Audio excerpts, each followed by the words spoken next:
taste of Limerick's king of comedy, Karl Spain. Yeah. Are you familiar with Playboy magazine, sir, yeah? You are, you're very familiar with it, yeah? You don't actually have one with you, do you? Do you know when it went on sale in Ireland? Do you know what decade it went on sale? You don't, no idea? The 80s. It wasn't the 80s. It was the 90s, January 1996. Playboy. I know people go, what? God, we seriously suffered. Playboy magazine. It's fairly tame stuff. It's not monkeys with midgets or anything like that. When I was younger, we'd have been happy for, you know, a nice picture of Anne Doyle in the RTÉ Guide, you know? Or the shower section in the Argus catalogue, you know? She's clean, but she's dirty.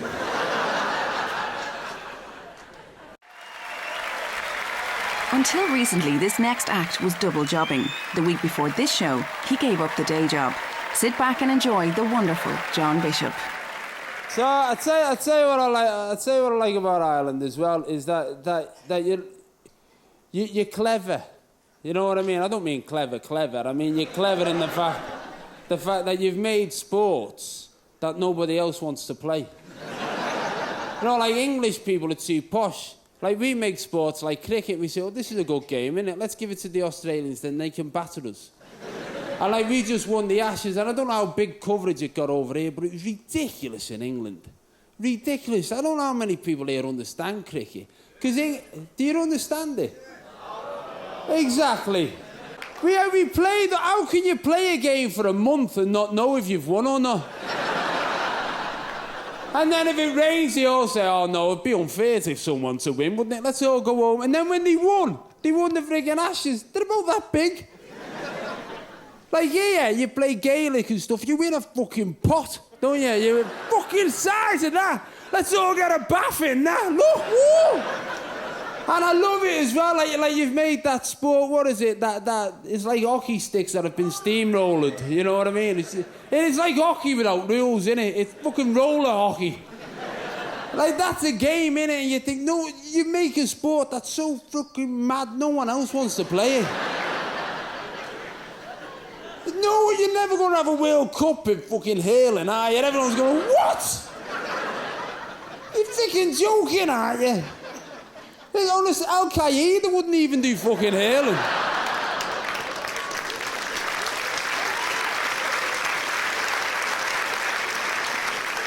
You get them all lined up there with the rucksack saying, you can fuck off, Iqbal, I'm not going out there.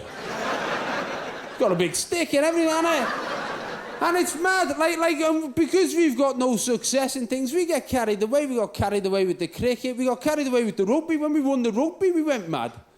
And again, you know, like I know Ireland's up and down with the rugby. When England won the Rugby World Cup, they were going crazy and they were saying, Johnny Wilkinson's going to be the next sporting icon because he can kick a ball over a bar. I support Liverpool, and me and Lesky did that for 4 years.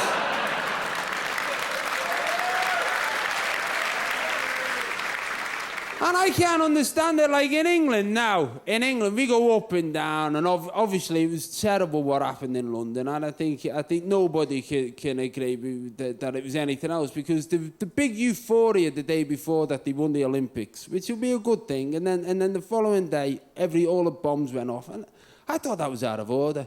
If Al-Qaeda want the Olympics, why don't they apply? You can't just get upset the following day because you didn't friggin' win. And I think Al-Qaeda Olympics would be brilliant. I tell you what, the relay would be fast.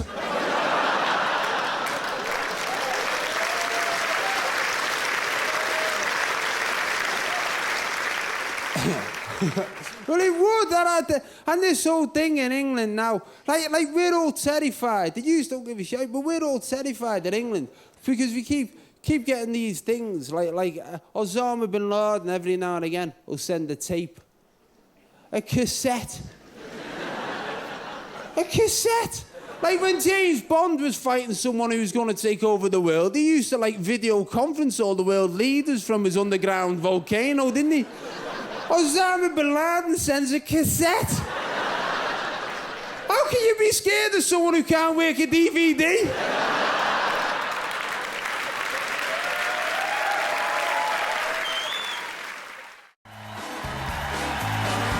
This Dubliner is already an award-winning comedian, making his TV debut. A big Liffey laugh welcome to Neil Hickey. How you all doing? You well? Yeah. Good. I was on my way into the show tonight and I walked past the River Liffey. Disgusting looking. The River Liffey is getting worse and worse, and I'm sure most of the people in here have noticed that when you're walking by the River Liffey and the water level's down, you can see footballs, handbags, shoes, golf clubs, umbrellas, bicycles, chairs, televisions, and it's shocking. I mean, since when have fish become so materialistic? I don't know how this has happened. Someone must have accidentally dropped an Argus catalogue into the river and the fish saw it. But I myself just live a bit up from the River Liffey on the north side of Dublin City. Wrap it. And the house I grew up in was a bungalow, which is really just a fancy name for half a house. And I love growing up in the bungalow, but I never really liked the road that our bungalow was on because it was full of gossips. And one of the worst of these was an old woman who lived across the road from us called Rita. And for some reason, Rita used to love telling people things that happened in our family. And just like one of those Chinese whispers, her gossip would start off mostly true. But by the time it went around to all her gossip friends, it made its way back to us, it was nowhere near the truth. And my mother hated Rita for this. But my dad, he kind of saw how ridiculous the whole thing was. And being a bit of a messer, his way of dealing with it was to have a bit of fun with it. So what my dad did was, he got a hold of our neighbour Sean, who was a good friend of the family, and made him tell Rita a big lie of a story. That before my dad was married, he was the star of a German porno. Just to see Rita's reaction, and of course Rita lapped this up, but it didn't take Rita very long before she passed it on to all her gossip friends, and they passed it on to their gossip friends, and so on and so on. And by the time the story finally got back to us, the story had now become that my dad stayed up late at night, masturbating to German porn. Which was the truth.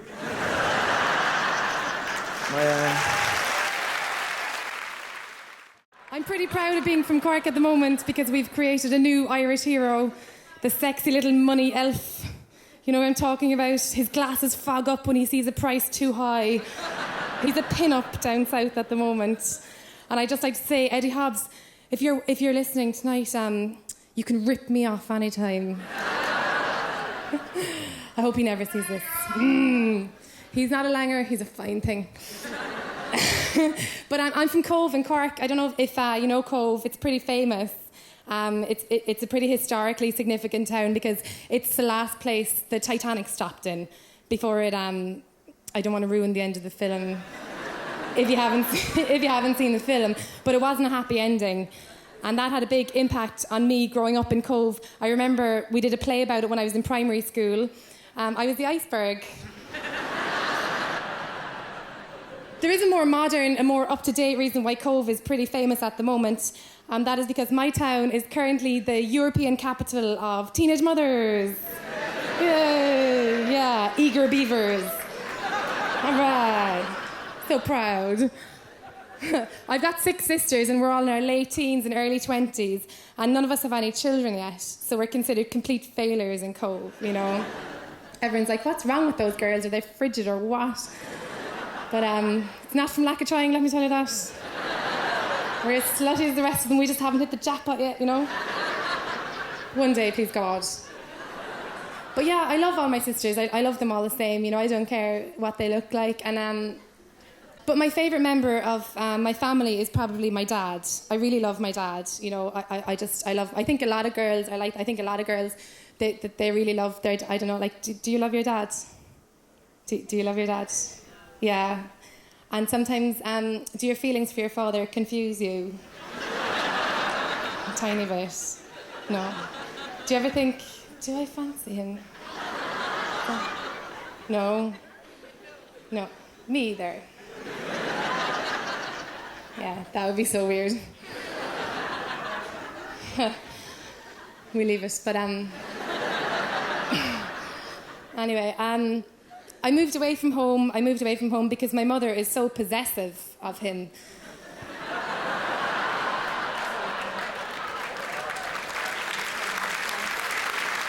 Yeah. I live up here. I live up here in Dublin now. I worked in a pub for a while, but I really didn't like that job. I think working in a pub is a really difficult job for a girl to do, you know. Just a lot of drunk guys running around trying to pinch your ass all night, you know. That's what I was promised, and that didn't happen. But there's stupid people wherever you go in the world. Listen, every group of friends has at least one, you know. My mate, his nickname is the Eiget, right? Every group of friends has a Eiget, right? If you think your group of friends doesn't have a Eiget, well...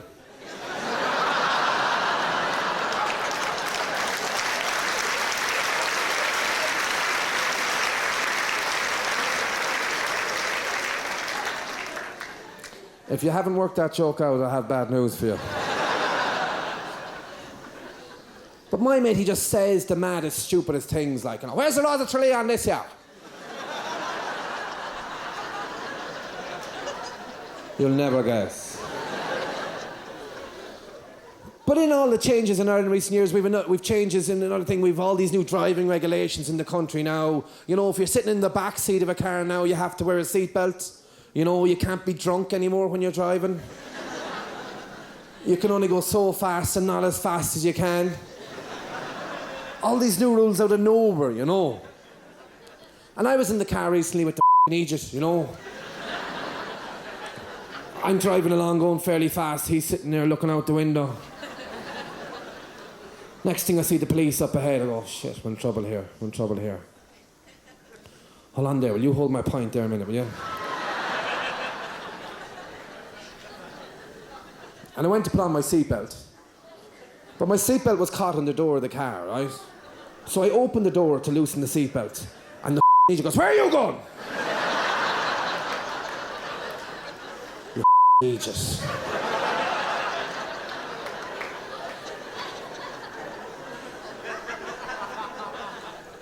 But his mother found out I'm doing stories about him. She said, I hear you doing stories about my son. You're calling my son the Eiget. I says, I'm sorry about that. She says, don't be sorry. He is a Eiget. And she told me a story of when he was younger. They were on holidays, having something to eat in a restaurant, and the woman at the next table started breastfeeding her baby, and he went mad. He said, "Mate, what's she doing to the baby? Shut up. You're embarrassing me, you Eiget." What's she doing to the baby? Shut up, it's only feeding the baby. Jesus, baby, the baby'd never eat all that.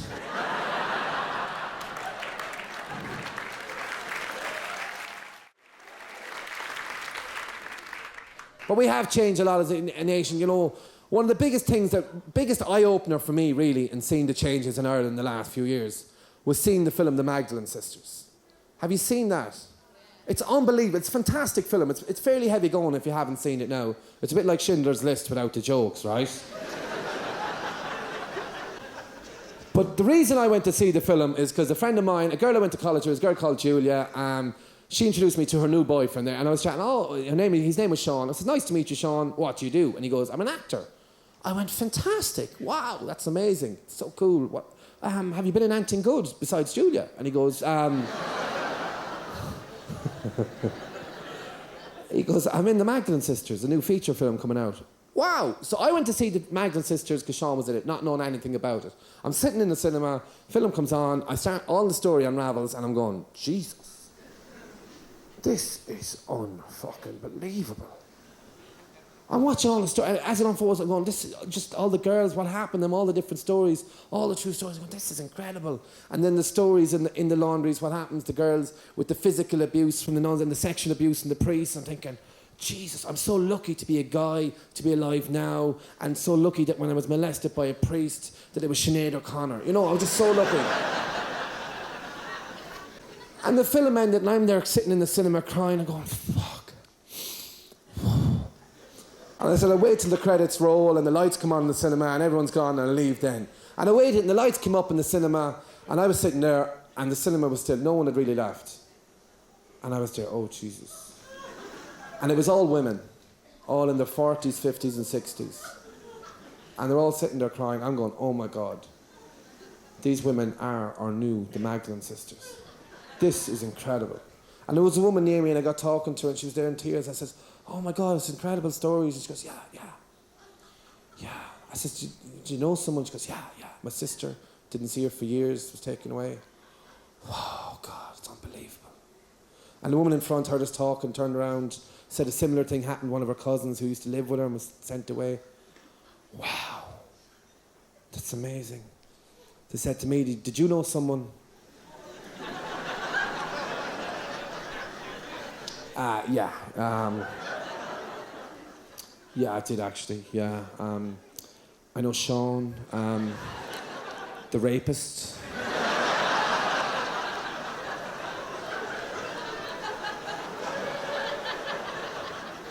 Very nice fella.